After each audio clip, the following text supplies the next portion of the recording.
El Evangelio de Lucas, capítulo 1. Son 80 versículos, ha sido difícil salir de ahí, pero hay tantas cosas que podemos aprender de este escritor.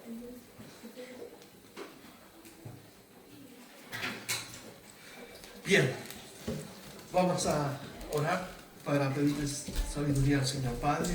Le pedimos sabiduría en todo lo que vamos a compartir, Señor. Que tu palabra sea la que habla en nuestra vida, Señor, y lo que tú quieres cambiar en nosotros. Sabemos que estamos en los últimos tiempos, Señor, y no podemos, Señor, jugar con nuestra vida cristiana. Por eso oramos que podamos vivir siempre en obediencia a ti, por medio de tu palabra que nos habla a nuestro corazón, Señor. En el nombre de Jesús te damos gracias. Amén. Amén. Bien, estamos en el versículo 26 en adelante. 1.26. 1.26. ¿Qué hemos aprendido de los primeros versículos, del 1 al 4? Que la palabra de Dios que tenemos es la palabra inspirada, inexpugnable, es la verdad de Dios que llega a nosotros tal cual como el Espíritu Santo inspiró a los escritores del Nuevo Testamento.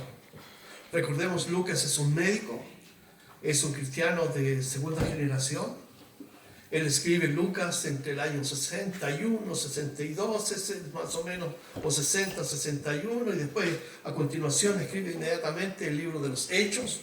Fue compañero con el apóstol Pablo desde que estuvieron en Bitinia, de ahí hasta que Pablo fue encarcelado y asesinado por Nerón.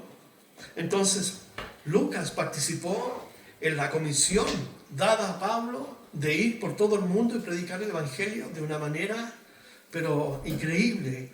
Él se nutrió, ¿cierto?, de mucha información. Él conoció de primera mano a los discípulos de Jesús, por lo tanto, cuando Él pone en orden, ¿cierto?, a través de este proceso investigativo, forense que Él hizo, tenemos que dar gracias a Dios que tal como fue escrito, tal como la tenemos hoy en día. Muchos hoy día teólogos liberales cuestionan, ¿cierto?, muchas cosas de los evangelios, pero nosotros no damos un salto al vacío, pero nos sujetamos a la evidencia de que todo lo que está escrito aquí tiene un propósito, un sentido. Primero, para conocer la verdad en la cual hemos sido instruidos. Ese fue el mismo principio que Lucas, ¿cierto?, cuando escribió esta carta o este evangelio, el motivo por el cual le escribió a Teófilo, para que conozcamos bien la verdad. ¿Por qué? Porque la verdad en esencia nos hace libres, nos libera de nuestra ignorancia, pero la verdad como persona, en la persona de Jesucristo personificada en Él, nos libera de nuestros pecados, nos trae esperanza, nos da vida eterna.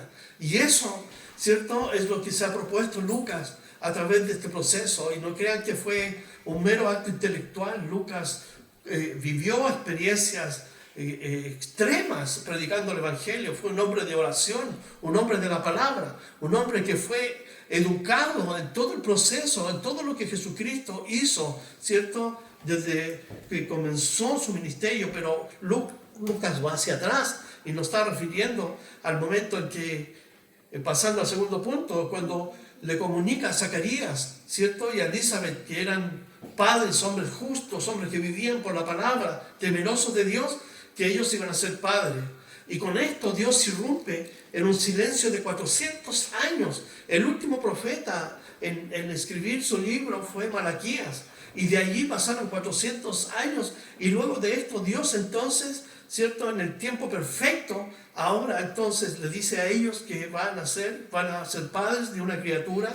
Ellos no podían tener hijos, eran, ¿cierto?, vituperados, y la propia ley, ¿cierto? Y el Salmo dice que el hombre que tiene hijos es bienaventurado. Bienaventurado el varón que llena su aljaba, es decir, donde van las flechas, aljaba se llama ese depósito, su aljaba de ellos. Entonces ellos no eran bienaventurados, se sentían desventurados, pero oraron y Dios les proveyó por medio de la visita del ángel Gabriel, ¿cierto?, esta promesa que ellos iban a ser padres. ¿Y quién iba a ser el hijo? Juan. Juan el Bautista. Juan porque bautizaba. Y aquí entonces Juan, el ángel Gabriel, le da a conocer la noticia, pero una de las cosas que aprendimos es que debemos orar, no tan solo hablando a Dios, pero en la expectativa de que las cosas que estamos poniendo delante de Él, lo hacemos en esperanza, creyendo que Él va a retribuir esa oración por medio de una respuesta contundente. Él oraba bajo un escepticismo tal vez, como lo hacemos nosotros. Porque el ángel le dijo, pero ¿cómo? ¿Cómo oras? Tú estuviste orando y ahora la respuesta está aquí, pero en sí mismo tú no creías eso, así que vas a quedar mudo. Y quedó mudo Zacarías, el padre de Juan. Además le dijo, no se va a llamar Zacarías como tú, se va a llamar Juan. Y va a ser un tipo del profeta Elías. Y una de las características, ¿cierto?, era que él comía miel silvestre, langosta, se vestía con piel de cuero. Pero lo que quiero acentuar aquí es que la oración tiene que ser acompañada con la expectativa de la fe, de la esperanza, porque Dios premia y recompensa a aquellos que oran con fe. Muchas veces podemos estar pesimistas porque las circunstancias que nos rodean son de verdad son tremendas y en nuestra racionalidad lo vemos como una montaña que no podemos cruzar. Esta mañana estaba mirando el ascenso a uno de las montañas más altas en el sur de Chile. Está el volcán Puntiagudo y está la montaña puntiaguda, y de verdad es puntiaguda. El ascenso ahí es casi imposible, pero la persona que subió se preparó más de 10 años para subir. En un vuelo hacia el sur dijo, yo un día voy a subir ahí, pero tengo que prepararme. Y se preparó 10 años en meteorología, en técnicas de ascenso, en técnicas de descenso, en técnicas de manipulación de los instrumentos. Y hoy día vi y comenzó a subir a un lugar escarpado. En realidad era puntiagudo, porque llegar arriba era una pared inexpugnable y él la subió. ¿Por qué? Porque él se preparó, él tenía la técnica. Él no fue allí en una decisión emocional. Él gastó 10 años para estar ahí. Y yo dije, qué increíble. Nosotros como cristianos debiéramos tomar decisiones así. De enfrentar la vida cristiana hasta el final, hasta llegar a la meta, sabiendo que tenemos que prepararnos, educarnos e instruirnos, tomar las técnicas que nos da la palabra de Dios para enfrentar los desafíos que el enemigo nos presenta, ¿cierto? Que el mundo nos presenta, que nuestra propia carne nos presenta. Y él ese desafío lo enfrentó con unos amigos que se prepararon y llegaron a este lugar. Y qué interesante, porque cuando ellos estaban ascendiendo por la cara de este monte, de esta montaña, por el otro lado iban 3 personas más, un francés, un chileno y otro extranjero, un estadounidense. ¿Y saben qué les pasó? 2, el francés y el chileno, cayeron en una quebrada, en un corte de 150 metros. Se mataron inmediatamente. El otro también cayó, pero quedó colgando de la cuerda. Entonces tenemos 2 aspectos de la vida cristiana que podría ilustrar con esto que vi esta mañana. Estudiamos la palabra. ¿Para qué? Para conocer el plan de Dios y la voluntad de Dios y vivir en obediencia a ella. Todo lo que Dios nos dice es lo que nosotros tenemos que practicar. ¿Por qué? Porque fue lo que Dios le dijo a Josué. Mira que te mando, que te esfuerces, que seas valientes, no temas ni desmayes. Es decir, Dios lo enfocó en diferentes áreas, ¿cierto? Del esfuerzo humano que descansa en Dios en esperanza. No temas ni desmayes.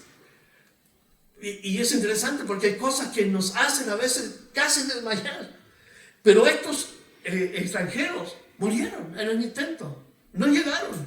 Y así es la carrera cristiana. Muchos comienzan, pero caen en el camino. ¿Por qué? Porque su vida está basada en una experiencia emocional. No está basada en una experiencia personal con Jesucristo. Y eso implica que yo tenga que entregarme, ¿cierto?, a la oración, al estudio de la palabra de Dios, a una oración con fe, a confiar que la palabra de Dios es perfecta, que es capaz, ¿cierto?, de transmitirme no tan solo esperanza y fe, sino que Dios actúa por medio de su palabra. Cristo es la palabra.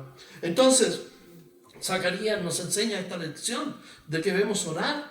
Y a pesar de nuestra imperfección, nuestra debilidad, Dios cumplió su promesa porque le dijo que iba a ser padre.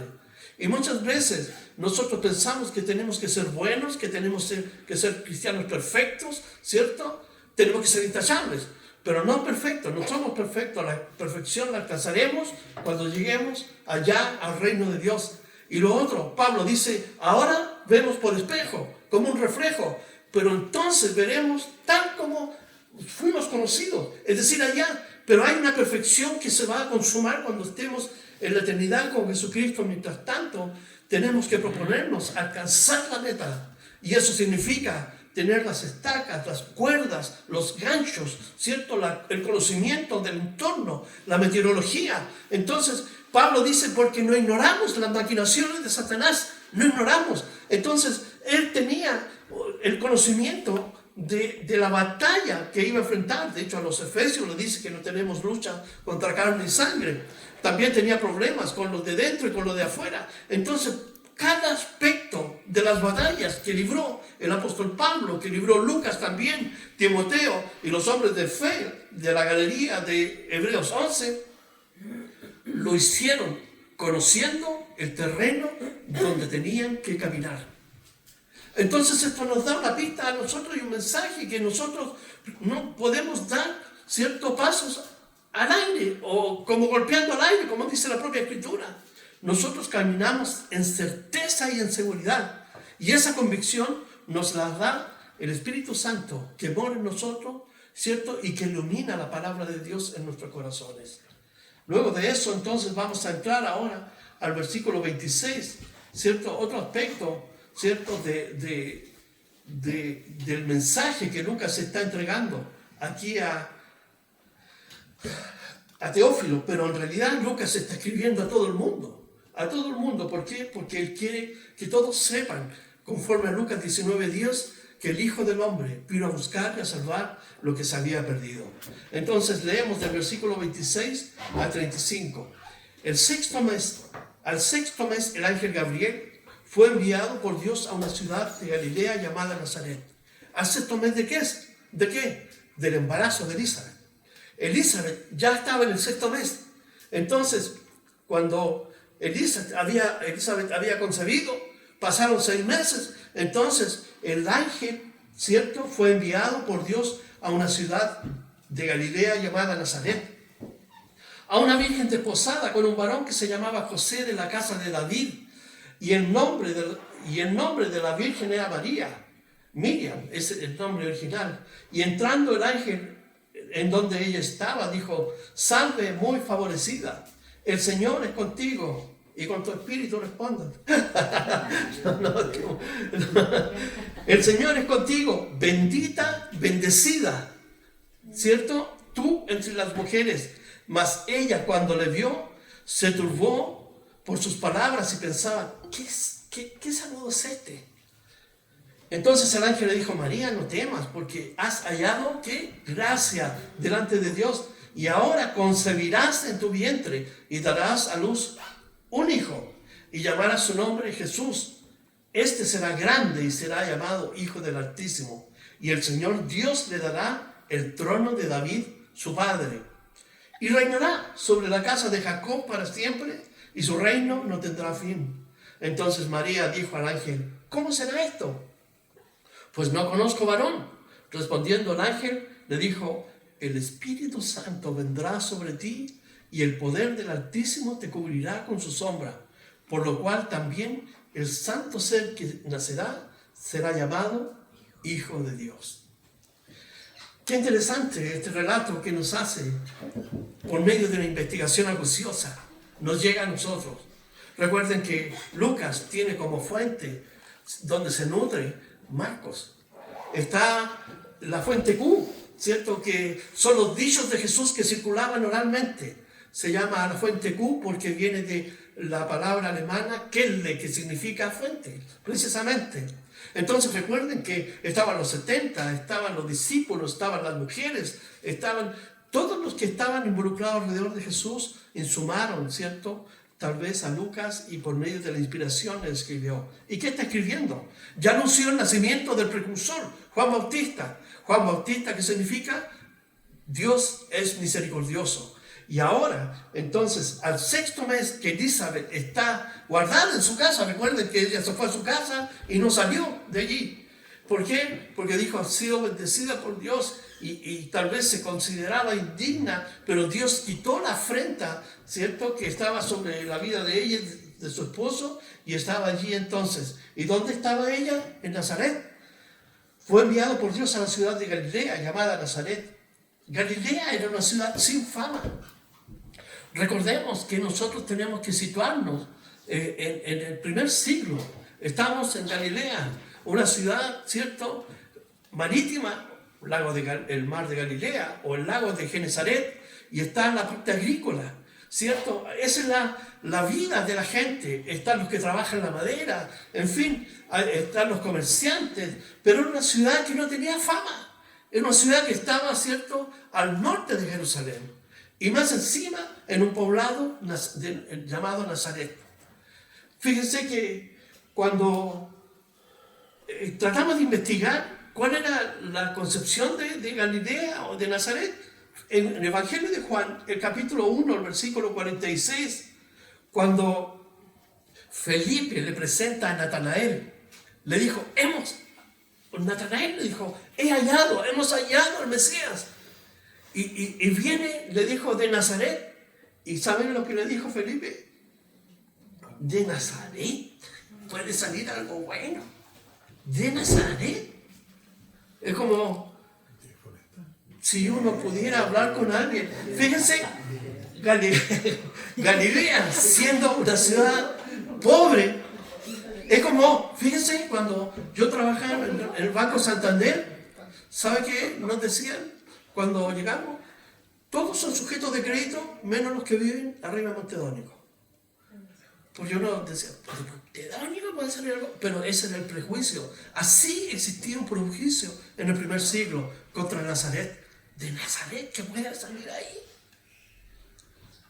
Pero precisamente Dios se glorifica en aquellas cosas, en las vidas de personas que son consideradas las más despreciables y las más miserables. Y de donde la gente piensa que nada puede salir bueno, Dios lo transforma en bueno. Dios transformó el desierto en un lugar maravilloso, ¿cierto?, florido, con árboles, con cítricos. Así que para Dios no hay nada imposible. Dios puede cambiar la expectativa de vida de las personas, pero aquí Gabriel fue allá. Recuerden que Gabriel fue el que le dio la profecía de las 70 semanas a Daniel. Es un ángel, el arcángel estaba ahí al lado de Dios, junto con Miguel. Y él fue comisionado para venir aquí a Nazaret. Entonces, ¿a quién vino? Vino a una virgen desposada. Una virgen, ¿cierto? Dice a una virgen desposada con un varón que se llamaba José de la casa de David, y el nombre era Virgen María. La profecía de Isaías, si pueden buscar conmigo, 7:14. Hoy día, quiero decirles que los teólogos de una ala muy liberal, pero muy predominante en el mundo, ¿cierto?, académico, en Estados Unidos, en Europa, están diciendo que María no era una virgen, que la palabra que expresa la idea de la virginidad simplemente se refería a una doncella, pero no es así. La palabra aquí en Isaías 7:14 dice así, por tanto, fíjense, Isaías, que escribió en el siglo 8, 800 años antes que ocurriera esto, Isaías dice, por tanto el Señor mismo dará señal. He aquí que la Virgen concebirá y dará a luz un hijo y llamará su nombre Emmanuel. Y esto nos traslada a Génesis 3:15. Porque cuando dice la mujer concebirá, la mujer no puede concebir por sí misma. La mujer necesita un varón para concebir. Y en Génesis 3:15 está la promesa, el protoevangelio, el evangelio en su expresión más digamos, más antigua, más hacia la prehistoria, por usar un término. El protoevangelio conocido, ¿cierto? En Génesis 3:15, nos señala lo siguiente.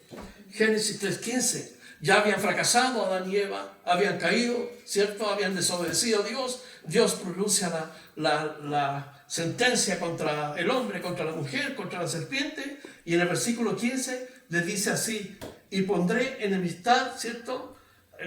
Está hablando de la serpiente. Pondré enemistad entre ti, la simiente de la serpiente, y la mujer, entre tu simiente y la simiente suya. La mujer no tiene simiente. Por lo tanto, vamos a ver que la intervención de Dios es espectacular a través de un milagro maravilloso, ¿cierto? Donde Dios cubre con su sombra por medio del Espíritu Santo a María, y el santo ser que está allí es llamado santo porque viene, ¿cierto?, de parte de Dios.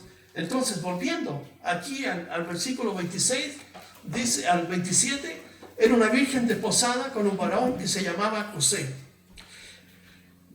Para que entendamos, en el primer siglo, estar desposada, una especie de noviazgo, era lo mismo que estar casada. Y si la pareja terminaba la relación, tenían que terminar a través de una causal y por medio de un documento donde se firmaba el divorcio. Por lo tanto, estaba desposada con José. Normalmente esto duraba un año, y durante ese año los dos tenían que guardarse para vivir, ¿cierto?, en pureza y santidad hasta consumar el matrimonio. Pero era igual que si estuvieran casados. Y fíjense, los dos, tanto José como María, pertenecen al linaje de David. Y esto me lleva a la siguiente reflexión. Un cristiano, una cristiana, no puede estar unido en yugo desigual con alguien que no es cristiano. Es imposible. Pablo dice, ¿qué comunión tiene la luz con las tinieblas? ¿O qué comunión tiene Cristo con Belial? Es imposible entonces. Por eso el cristiano debe estar unido en yugo, ¿cierto?, con alguien que ame a Cristo, que busque a Dios, que sea Dios el primero en su vida antes que su propia relación. Pero nosotros no vemos eso hoy día en la práctica. Me recuerdo que con Mónica pololeamos muchos años, y el Señor me llamó primero a mí. Y yo la veía a ella, y yo todavía la quería. Mi suegra, ¿cierto?, trataba de hacerme gancho con la Mónica. Pero yo dije, no, Señor, yo me voy a dedicar a ti, quiero conocerte bien. Y a los 2-3 semanas después de haberme convertido, Mónica entregó su vida al Señor con unas amigas que yo le había presentado también. Entonces, cuando nos unimos en Cristo.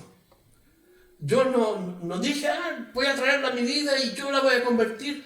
Esa es la mentira número 1 del diablo, y yo quiero que se la estampen aquí. Es imposible que un cristiano o una cristiana pueda tener como base o fundamento la idea de que ella o él puede convertir a una persona para traerlo a Cristo. Es mentira. Eso no es verdad. Entonces, aquí, volviendo al primer siglo, ellos estaban desposados, José y María. Eran de la casa de David los dos, tanto José como María. Y el nombre de ella era Miriam. Dice aquí, ella no podía tener vinculación con ningún hombre. Y dice aquí, y entrando donde estaba ella, ¿cierto?, el ángel le dijo, salve muy favorecida, el Señor es contigo, bendita tú entre las mujeres. Y esta fue un saludo maravilloso, porque Dios podía haber escogido cualquier mujer que estaba viviendo en pureza de vida. Pero la gracia de Dios viene sobre nosotros como un favor no merecido. No lo merecemos porque somos pecadores, pero Dios, porque quiere bendecirnos, Él viene a nuestra vida, como dice en el libro de los Efesios, del capítulo 2, versículo 8 y 9, dice, por gracia sois salvos por medio de la fe. Somos salvos por gracia, por medio de la fe, que es el vehículo.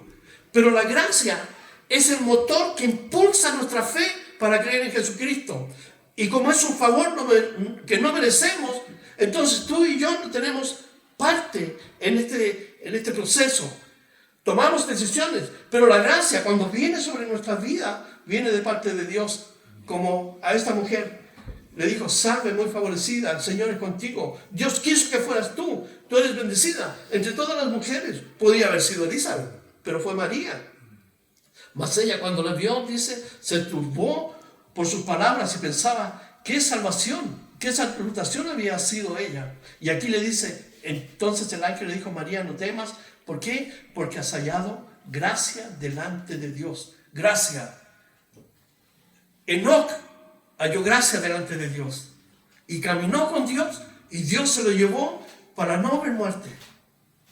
Moisés recibió la gracia de Dios. Noé, en una generación perversa, que nos dice Génesis 6, y Noé halló gracia delante de los ojos de Dios. Ni siquiera fueron sus hijos, ni siquiera fue su esposa, fue Noé. Dios quiso dar la gracia a él. El favor no merecido recayó sobre Noé. Una gran responsabilidad. Y ahora la gracia de Dios nos es impartida a todos por el Señor Jesucristo, porque a través de la gracia podemos ser salvos. Pero ellos recibieron gracia para algo especial. Entonces podemos ver que hay un llamado general para ser salvos, pero hay un llamado específico para hacer algo específico. Enoc, su llamado fue para no ver muerte. Noé para, ¿cierto?, preservar la familia y mediante el diluvio y comenzar la población de la tierra a través de su familia. Moisés, David y en fin, podemos encontrar héroes de la fe que fueron llamados. Y Dios puede llamarte para algo específico también, sí, por supuesto que sí. Cuando la gracia de Dios viene sobre nuestras vidas, ¿cierto? Uno tiene convicción de eso, de que Dios quiere hacer algo por uno. Y también a través de uno, no porque uno sea perfecto o mejor, sino porque la gracia de Dios simplemente recayó sobre nuestras vidas. Entonces le dijo, has hallado gracia delante de Dios. Y fíjense, alcanzó gracia para este favor, pero también para la salvación. Le dijo, y ahora concebirás en tu vientre y darás a luz un hijo que se llamará Jesús. Su nombre, Jesús. Concebirás en tu vientre. Fíjense, no le dijo con José, tú le dijo, concebirás. ¿Por qué? Porque Dios había prometido. En Génesis 3:15 Dios le prometió a Abraham, ¿cierto? Las promesas, Dios le prometió a David, en fin, por medio de los profetas. Dios siempre insinuó de forma específica, clara, que el hombre iba a ser redimido por medio de la venida del Mesías. Isaías ya nos lo dijo en 7:14, que el Señor iba a dar una señal por medio de una virgen.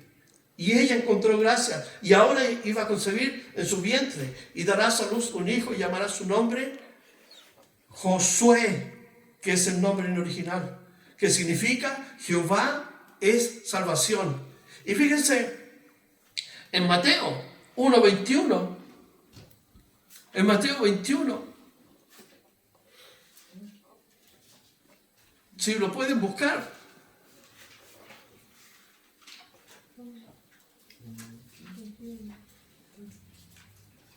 Mateo 1:21, ¿qué dice?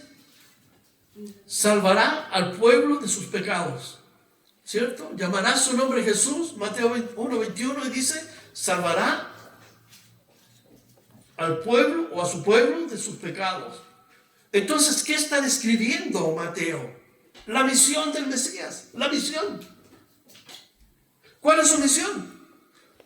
Lucas 19:10, el Hijo del Hombre vino a buscar y a salvar lo que se había perdido. Entonces, las Escrituras nos describen la misión. Así cuando le dice, ¿cierto?, que iba a concebir, está haciendo una alusión al Mesías. Entonces, cuando dice concebirás en tu vientre, podemos entonces nosotros decir que está hablando el ángel, está hablando del Hijo del Hombre, porque va a nacer del hombre, de una mujer. Y esa es una referencia directa al Mesías, porque en Daniel, el capítulo 7, el versículo 13, si buscan conmigo en Daniel 7, Daniel 7:13,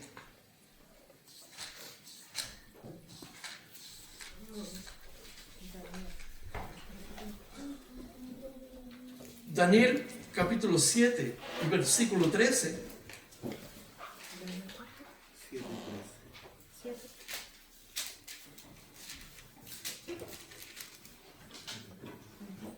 Dice el 13, miraba yo en la visión de la noche, y aquí con las nubes del cielo venía uno como un hijo de hombre, que vino hasta el anciano de días y le hicieron acercarse delante de él. Aquí a Daniel. El versículo 9 de Daniel 7 dice, estuve mirando, versículo 9, hasta que fueron puestos tronos y se sentó un anciano de días cuyo vestido era blanco como la nieve y el pelo de su cabeza como lana limpia. Su trono llama de fuego y las ruedas del mismo fuego ardiente. Y el 13 dice que vino el Hijo del Hombre a estar con él.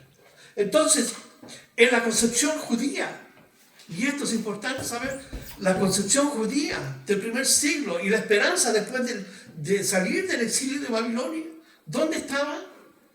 En la redención por medio del Mesías. Porque ya profetas como Isaías, Jeremías, Ezequiel, Amós, Oseas, Zacarías, Malaquías, estaban hablando de la venida del Mesías. De hecho, Amós habla de la venida de Juan Bautista, dice que vendrá con el espíritu de Elías. Entonces aquí cuando le dice concebirás, está aludiendo a la venida del Mesías. Pero también cuando le dice llamarás su nombre Jesús, está describiendo su misión, lo que vendrá a realizar, a salvarnos de los pecados, como dice aquí.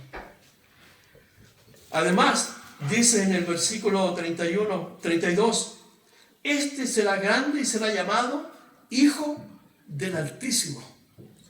Ese es un nombre muy especial para el Dios verdadero, el Dios de la Biblia. Cuando nosotros leemos el Génesis, el capítulo 1,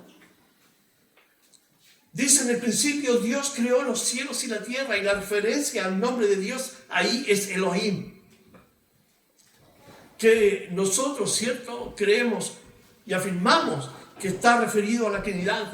¿Por qué? Porque en el principio creó Dios los cielos y la tierra. Colosenses nos dice que Dios en Cristo estaba creando todas las cosas, las que están arriba, en la tierra y debajo de la tierra. Y en el versículo 2 de Génesis 2 nos dice que el Espíritu de Dios se movía sobre la faz de las aguas. Entonces el Dios Elohim, Moisés está escribiendo para mostrar el poder de Dios creativo, el poder del Espíritu Santo. El Espíritu Santo dice se movía, es como la gallina está empollando los huevos sobre la faz de las aguas, estaba en el proceso recreativo de la tierra. Entonces tenemos la Trinidad, y en el capítulo 2 del Génesis el nombre aparece de Dios, el nombre Jehová.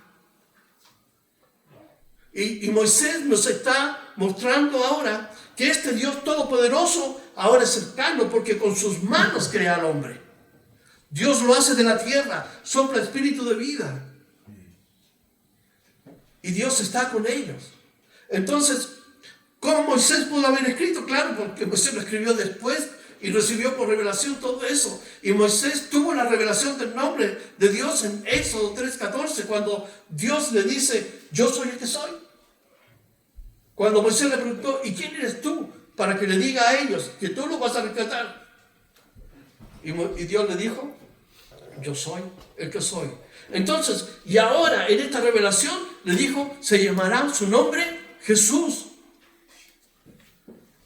que deriva del nombre Josué, y que implícito lleva la salvación, porque Josué significa Jehová es salvación. Por eso le dijo, Él salvará a su pueblo de sus pecados. Y no tan solo a su pueblo, sino que a todos los que pongan la confianza en Jesús.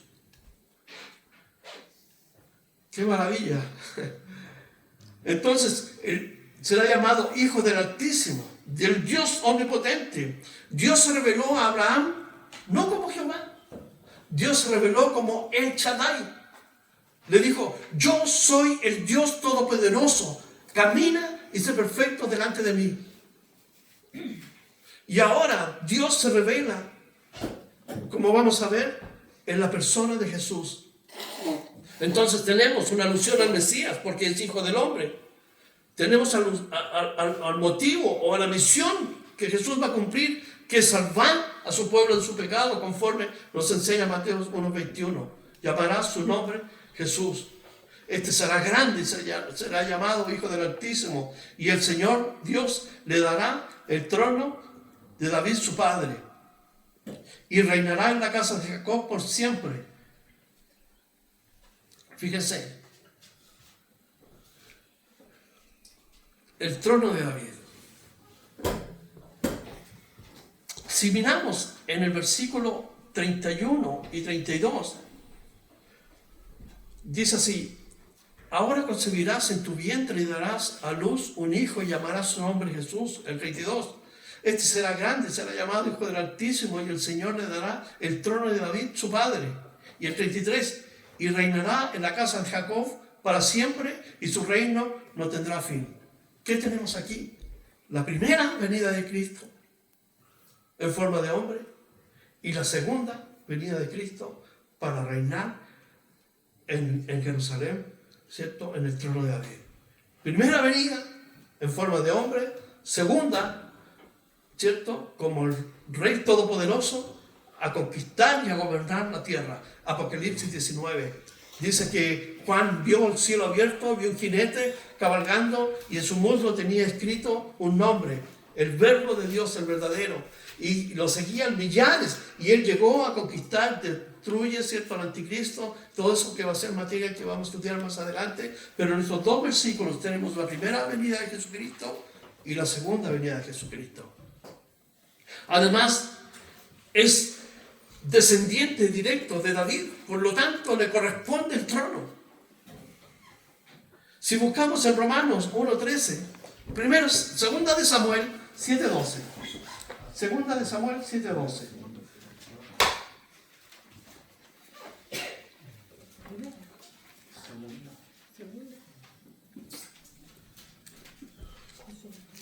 Segunda de Samuel 7:12.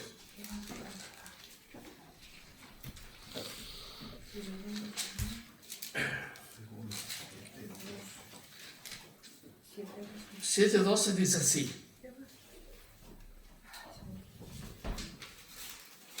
Dios está haciendo un pacto con David, así como Dios hizo un pacto con Adán, hizo un pacto con Noé, hizo un pacto con Moisés, ahora hace un pacto con David. Y en el versículo 13 le dice lo siguiente: 7:12, perdón. Y cuando tus días sean cumplidos y duermas con tus padres, yo levantaré después de ti a uno de tu linaje, el cual procederá de tus entrañas, y afirmaré su reino. Y él edificará casa a mi nombre, y yo afirmaré para siempre el trono de su reino. ¿Qué le está diciendo Samuel a David? Que va a tener un descendiente que va a gobernar para siempre. ¿Y qué dice aquí el ángel? Le dice a María en el versículo 33: y reinará sobre la casa de Jacob. ¿Cuál era el otro nombre de Jacob? Israel. ¿Recuerdan que cuando Jacob peleó con el ángel toda la noche, el ángel le cambió el nombre? Le dijo: no te llamarás más Jacob, usurpador, ahora te llamarás Israel, que significa Padre de multitudes. Entonces, lo que está diciendo el ángel aquí, que Jesús va a reinar sobre Israel para siempre, y su reino no tendrá fin. No tendrá fin. ¡Qué maravilla! En Romanos 1:13. En Romanos 1:13, si pueden buscar.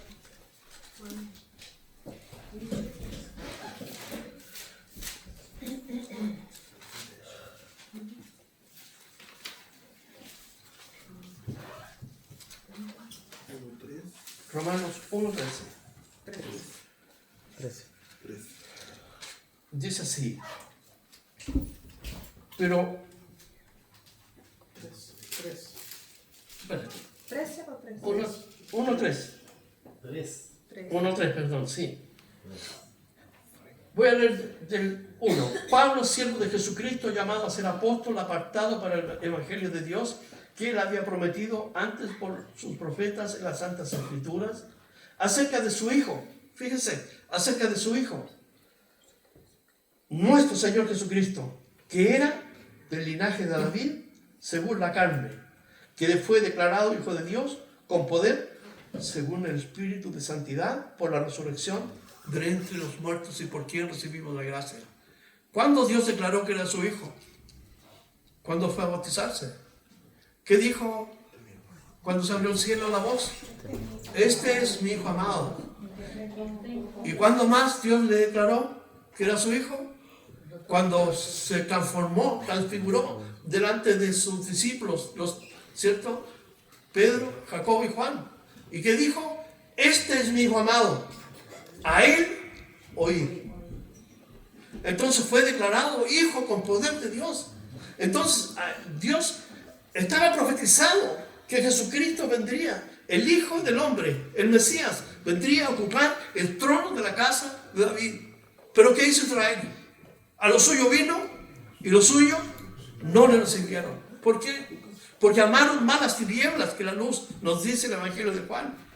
Dice, y su reino no tendrá fin. Interesante. ¿Qué significa el reino de Dios? ¿Cuál es la diferencia con el reino de los cielos?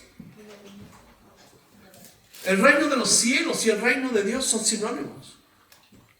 Y Jesucristo vino a proclamar el reino de los cielos por medio de las obras que Él estaba realizando para conquistar y salvar a su pueblo.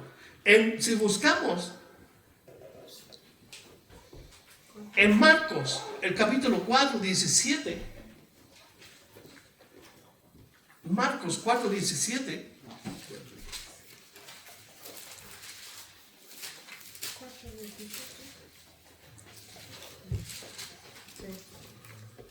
vamos a encontrar la predicación del Señor Jesucristo. Dice, ¿Marcos o Mateo? Marcos 4, 17.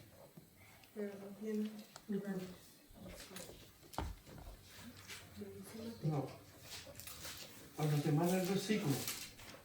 Pero Jesús anunciando el reino de los cielos. En Mateo. Mateo 4, 17. Mire, estos lentes tengo que cambiar hace rato. Entonces, Mateo 4, 17, ¿qué dice? Dice así: desde entonces, desde que comenzó su ministerio en Capernaum, desde entonces comenzó Jesús a predicar y a decir: arrepentíos, porque el reino de los cielos se ha acercado. Allí estaba el Rey, el Mesías, el Salvador, el Hijo del Hombre. El reino de Dios se ha acercado. Y podemos ver en el ministerio de Jesús todas las cosas que hizo. Juan en el capítulo 21 dice: si pudiéramos escribir todas las cosas que Jesús hizo y enseñó, no habría libros en el mundo que pudieran contener todas las cosas que Jesús hizo. Nicodemo, cuando habló con Jesús de noche, le dijo: sabemos que tú has venido de Dios. En otras palabras, sabemos que eres el Mesías, porque nadie puede hacer las obras que tú haces si Dios no está con él. El mundo del primer siglo intelectual, en algunas personas como José de Arimatea, como Nicodemos y otros 100 más, ellos entendieron que Jesucristo era el Mesías, el Salvador. Y Jesucristo lanza el mensaje: el reino de los cielos se ha acercado, está aquí. Jesucristo es el Rey. Porque el ángel dijo: ocupará, ¿cierto? Gobernará a Jacob, a Israel, y se sentará en el trono para siempre. Pero ¿cuándo va a ocurrir esto? ¿Qué pasa con la iglesia? ¿Dónde estamos nosotros en la situación con el reino? En Colosenses 1:13.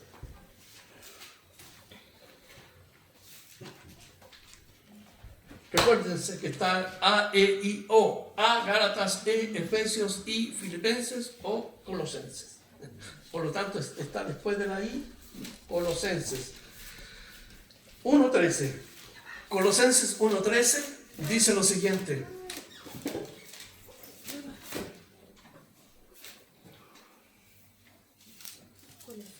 sí, ¿qué dice 1:13? El cual nos ha librado de la potestad de las tinieblas y trasladado al reino de su Hijo amado. ¿Dónde estamos? Somos parte del reino de Dios. Por lo tanto, si Jesús es rey, nosotros somos, ¿cierto?, los súbditos de este rey. Y el rey va a cuidar a sus hijos, va a cuidar a sus siervos. Este no es un rey como encontramos en el primer siglo, déspotas como Herodes, que asesinó a sus hijos, que asesinó a su esposa, a su suegra, y otros que eran tan malvados como él. Lo podemos ver en la historia de los reyes de Israel, que eran perversos, malos, pero tenemos al Rey de Reyes, como dice Apocalipsis, y Señor de Señores. Y nosotros fuimos trasladados desde las tinieblas, desde el control y la potestad y la esclavitud de las tinieblas, fuimos trasladados al reino de su Hijo amado. Cristo anunciando el reino, nosotros ahora, por haber creído en Él, somos parte de ese reino. En Apocalipsis 24, después que Jesucristo haya juzgado a las naciones en su segunda vuelta, Apocalipsis 24,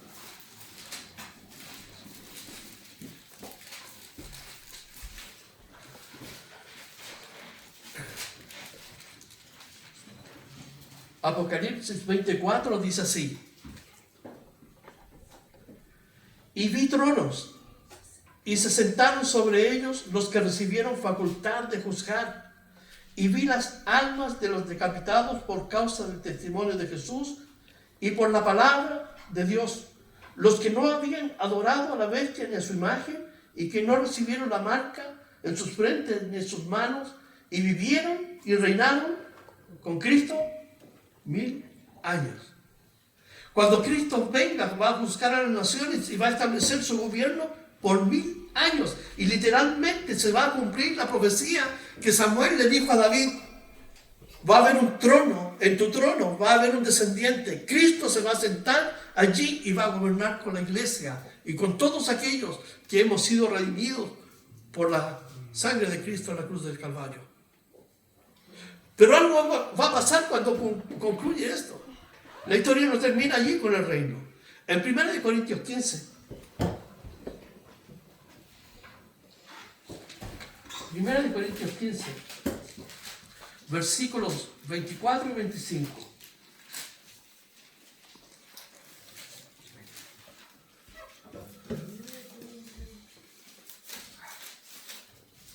Primera de Corintios 15, versículos 24 y 25, ¿qué dice? Dice: luego el fin, ¿cierto? Cuando termine el milenio, dice: cuando entregue el reino al Dios y Padre, cuando haya suprimido todo el dominio, toda autoridad y toda potencia, porque preciso es que Él reine hasta que haya puesto a todos sus enemigos debajo de los pies. Y el último enemigo es al final del milenio, Gog y Magog. Todos van a pelear con Jesús a Jerusalén y Jesús los derrota. Y en ese momento, ¿qué hace Jesús? Coloca todo su reino a disposición del Padre. Y de ahí, ¿qué pasa con nosotros? Entramos a la eternidad para siempre, para siempre, para siempre. En la ciudad, en la nueva Jerusalén que desciende del cielo. Esa es la ruta del reino de Dios. Cristo predicando el reino de Dios, anunciando. Los que creen en Cristo son trasladados de las tinieblas al reino de su Hijo amado. Luego Cristo gobernando literalmente por 1000 años aquí en la tierra y desde Jerusalén con la iglesia. Y cuando Cristo destruye a todos sus enemigos al final del milenio, Cristo va a entregar al reino del Padre y estaremos para siempre, para siempre, para siempre con el Señor. Entonces, no es tan solo, fíjense, la comunicación de que Él viene a la tierra. Tenemos su misión. Hay un propósito definido. Su nombre ¿cierto?, nos dice lo que Él hará, nos salvará. Pero Él es un rey. Él viene, ¿cierto?, a reinar a nuestra vida. Y no tan solo físicamente va a reinar, pero en este reino espiritual donde nosotros estamos en estos momentos, donde hemos sido trasladados, nosotros tenemos que vivir bajo las reglas del reino. Pablo dice a todo aquel que quiera vivir conforme a esta norma. La palabra norma allí significa canon, que era una regla o caña para medir.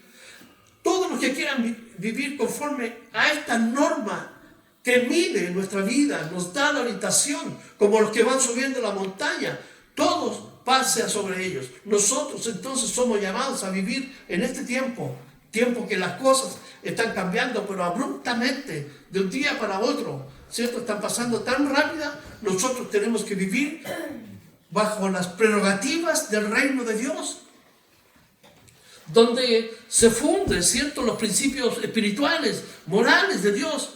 Allí está el sermón de la montaña.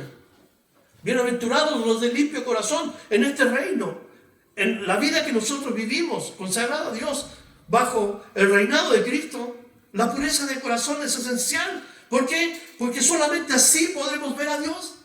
Bienaventurados los de limpio corazón, porque ellos verán a Dios. Bienaventurados los pobres en espíritu, que en nuestra naturaleza humana sentimos la necesidad de estar conectados con Dios, a pesar de que podamos conocer las Escrituras, pero tenemos una necesidad de ser cubiertos con la palabra de Dios, porque hay una pobreza en nuestro corazón que tiene que ser alimentada por la gracia de Dios, por su misericordia, por la palabra de Dios. Entonces hay prerrogativas del reino. Pablo a Efesios dice que antes robaban, ya no robe más. No podemos mentir unos a otros.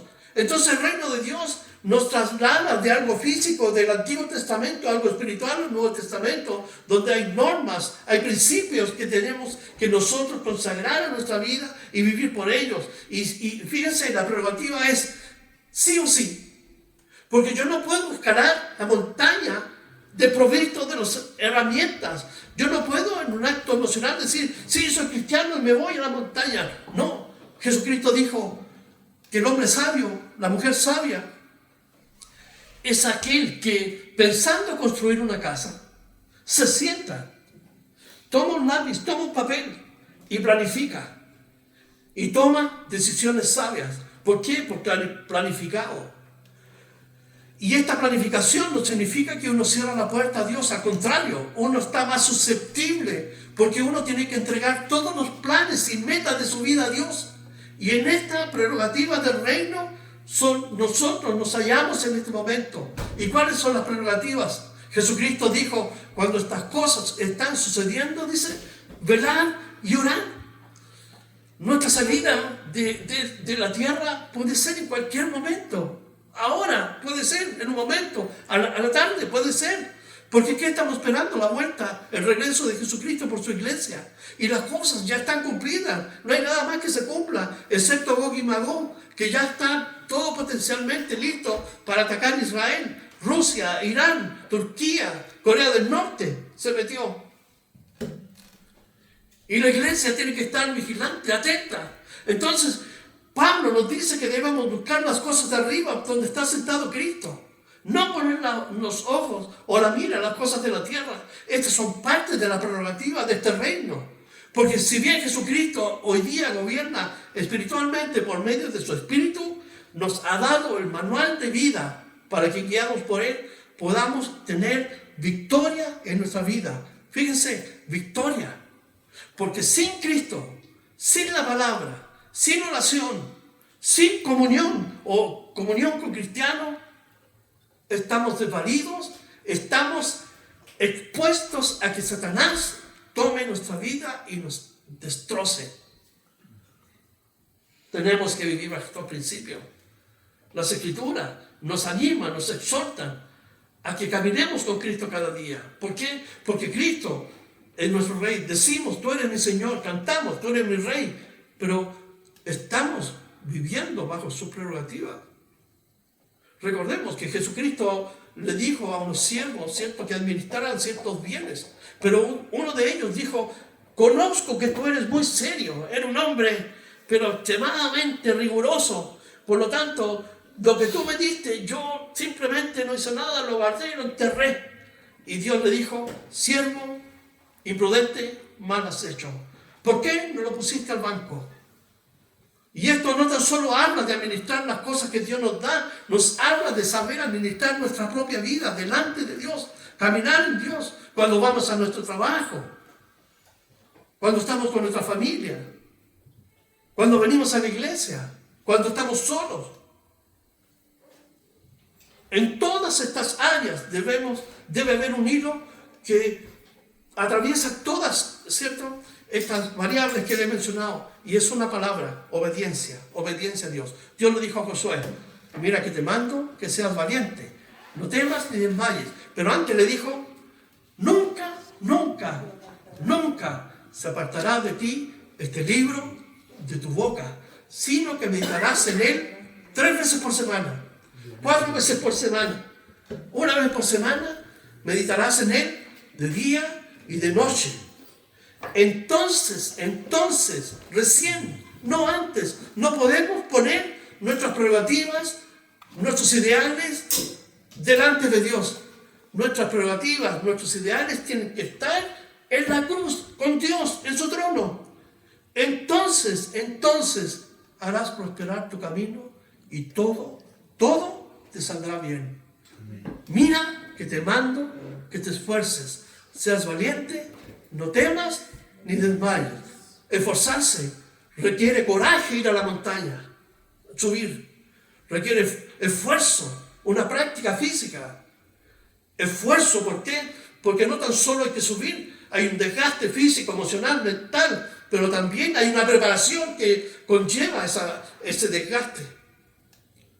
Seas valiente, porque no cualquiera puede subir a ese monte puntiagudo.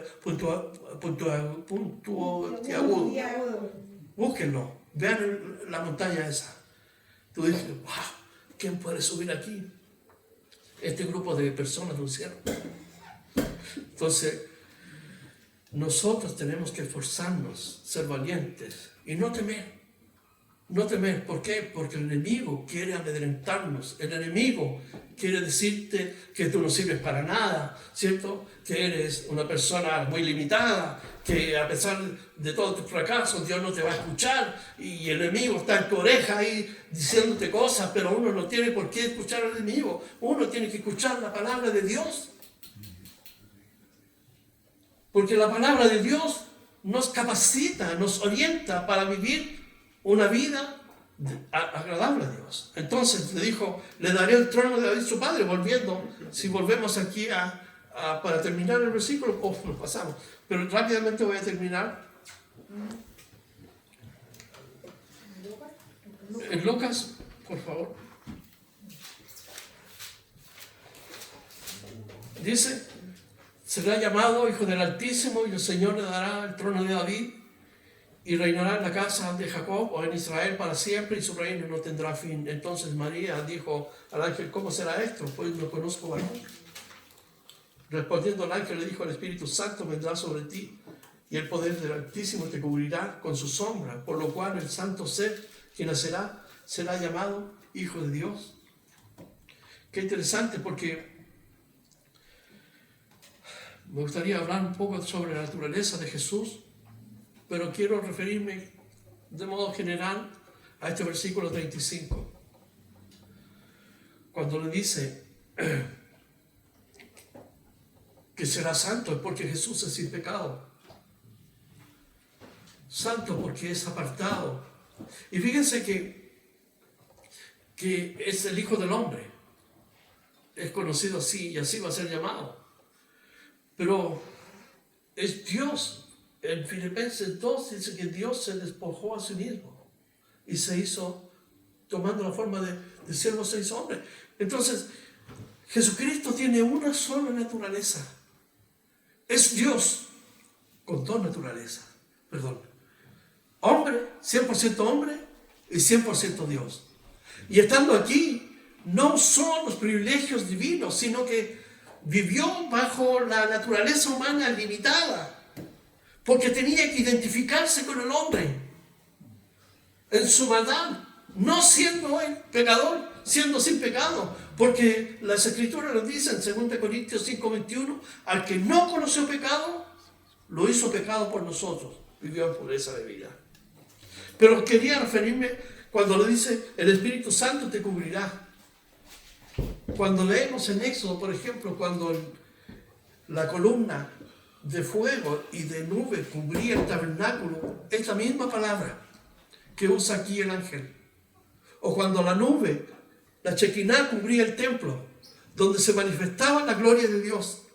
Entonces, cuando el ángel le dice, el Espíritu Santo te cubrirá, está usando la misma figura. ¿Por qué? Porque para el judío entendía que era la misma figura del Antiguo Testamento, cuando Dios cubría el tabernáculo, cuando Dios cubría el templo, pero ahora cubre a María. ¿Para qué? Para que el Espíritu Santo obrara allí este milagro maravilloso en la concepción de este niño que será llamado Hijo de Dios. Y con esto voy a cerrar aquí. Primero, quiero decir que Cristo es el centro de nuestra fe. Jesucristo es el centro de nuestra fe, pero también debe ser el centro de nuestra vida. El misterio de la encarnación nunca lo va a entender como seres humanos, porque somos limitados. Pero el misterio de la encarnación nos debe llevar a reflexionar en el ámbito de la humildad que debemos vivir la vida cristiana. Porque Él, siendo Dios, se humilló a sí mismo. Y si el Hijo de Dios, siendo Dios mismo, se humilló a sí mismo, nosotros tenemos que vivir también en consonancia con esa clase de vida, en humildad delante de Dios. Dios es soberano y Dios ejecuta los planes de Dios, sus planes en la vida de las personas, ¿cierto? Derramando su gracia. En el caso de Elizabeth, de Zacarías, en el caso de María. Pero también en nuestra vida su gracia se derramó para que pudiéramos ser alcanzados por medio de la salvación.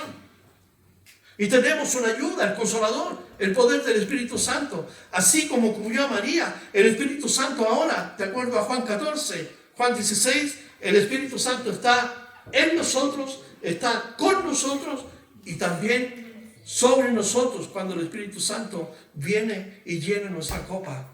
Como el Salmo 23, cuando el salmista dice, mi copa está rebosando. Entonces el Espíritu Santo está en nosotros, que es la garantía, el aval de que somos parte del reino de Dios. Está con nosotros como un abogado, intercediendo, ayudándonos, porque es el Espíritu Santo, pero ahora es el Espíritu de Cristo. Y también el Espíritu Santo. Hay momentos cuando uno se derrama de Dios, delante de Dios en oración, el Espíritu Santo puede venir sobre ti y llenar tu vida. Y el Espíritu Santo intercede ante Dios por ti con gemidos indecibles cuando tú no tienes palabras delante de Dios, estás pasando pruebas, dificultades. Basta solamente presentarse delante de Dios y el Espíritu Santo va a ser el agente, la tercera persona de la Trinidad que intercede delante de Dios por ti, delante de Dios. Y otra cosa que tenemos aquí, que Jesucristo vino una vez, que Jesucristo volverá por segunda vez y reinará físicamente allí en Jerusalén, donde los musulmanes quieren destruir Israel. Allí el mismo Dios se sentará en la persona de Jesucristo a gobernar todo el remanente del mundo que haya quedado después de la batalla de Armagedón. ¿Y con quién gobernará? Con su iglesia. En 1 Tesalonicenses, ¿qué tenemos? Cristo viene a buscar su iglesia. Y en 2 Tesalonicenses, Cristo viene con su iglesia a gobernar. Cristo viene a destruir al anticristo. Cristo viene a tomar preso a Satanás y a enviarlo al infierno a poner 1000 años. Al falso profeta y a todos los enemigos de Israel. Y los enemigos de la iglesia, y los que no quisieron obedecer la voz de Dios, pero Cristo va a gobernar allí con su iglesia. Un día estaremos con Cristo. ¿Pero dónde estamos ahora? Quizás estamos casi al llegar al pináculo de la montaña. Necesitamos hacer un mayor esfuerzo. Necesitamos ser obedientes a todas las instrucciones para no caernos y morirnos como esos extranjeros que se cayeron allí. Y llegar triunfantes a la meta, como el apóstol Pablo dijo, he peleado, cierto, la buena batalla, he acabado la carrera. Pero estamos en los últimos minutos para irnos a casa. No debemos desmayar. Dios nos ha dejado su palabra, nos ha dejado las promesas, nos enseña en su palabra que Cristo es Rey, que Él gobierna, nos ha dado el poder del Espíritu Santo. Tenemos todo para triunfar. Todo para triunfar. Vamos a orar. Padre, te damos gracias este día por tu amor. Señor, por tu palabra que nos enseña a Jesucristo como nuestro Rey y Señor. Padre, en esta mañana oramos que tu Espíritu Santo nos ayude, Señor, y dé la fuerza para seguir avanzando cada día, a pesar de los problemas, a pesar de las pruebas, a pesar de las luchas, a pesar de todo, Señor. Tú eres nuestro guía, tú eres nuestra dirección, tú eres nuestra meta, Señor.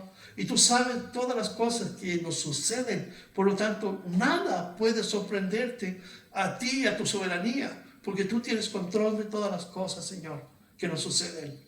Por eso mismo, descansamos hoy y entregamos nuestras cargas a ti, sabiendo, Señor, que tú tienes lo mejor para nuestras vidas. Señor, te damos gracias por esto, que tu palabra pueda seguir, Señor, obrando en nuestro corazón. Oramos, Señor, por los que no pudieron venir, que están enfermos, por Luchito, por Ruth. Oramos por Valentina, Señor, que está afectada, Señor, de una muela, en el nombre de Jesús. Oramos, Señor, por los que están resfriados, por Guillermo, su esposa, su familia. Señor, que tú los puedas aliviar en su condición, Señor. Y bendice a tu pueblo, Señor. Bendice a tu iglesia en el mundo entero. Que podamos, Señor, estar atentos, Señor, a los momentos en que estamos viviendo en un mundo, Señor, que está caído totalmente. En el nombre de Jesús. Amén y amén.